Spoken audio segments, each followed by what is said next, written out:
Հարգելիներս, եկեք այսօր բլինչիկի լիստեր պատրաստենք միասին,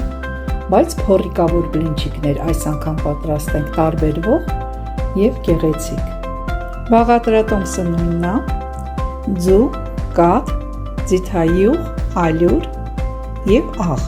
և նշեմ, որ ես երբեք սոդա չեմ օգտագործում։ Բոլոր բաղադրիչները իրար այսպես լավ խառնեցինք և հերթը հասավ լցնենք այս տարայի մեջ և սկսենք թխել։ Եվ այսպես մեր պատրաստի բլինչիկի խմորը ես տեղափոխեցի այս տարայի մեջ և արդեն կսկսեմ թխելը։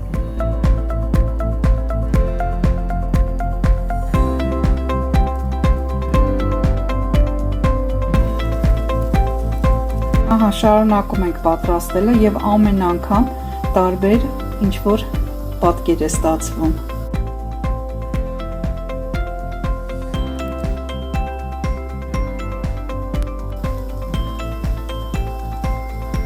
Հարգելիներս, տեսնում եք, ինձ սիրուն բլինչիկի լիստեր են ստացվում։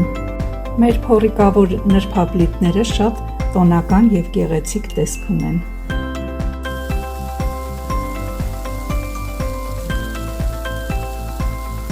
Ես այս տարայի օգնությամբ ստացա այս գեղեցիկ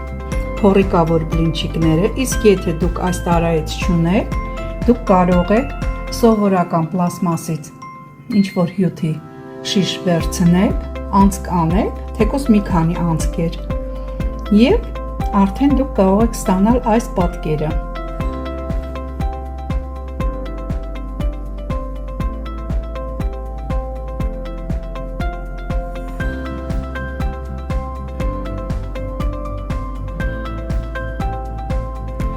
Հարգելիներս, եթե ցանկանում եք ձեր հյուրերին զարմացնեք և հյուրասիրեք ինչ-որ գեղեցիկ մի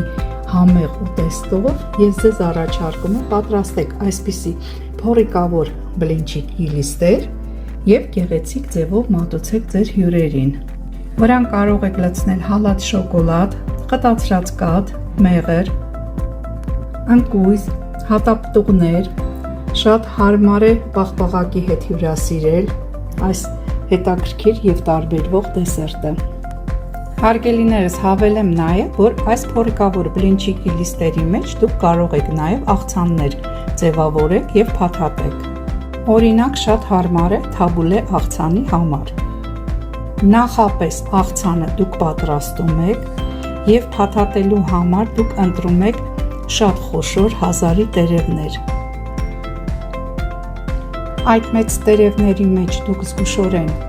լցնում եք ձեր աղցանը և փաթաթում եք այնպես, որ մեջից հանգարց դուրս չգա և հետաքրքիր տարբերակով զարմացնում եք ձեր հյուրերին։ Հարգելիներս, մենք այսօր շատ հետաքրքիր երկու տեսակի ուտեստ ստացանք, դուք էլ պատրաստեք և հյուրասիրեք սիրով։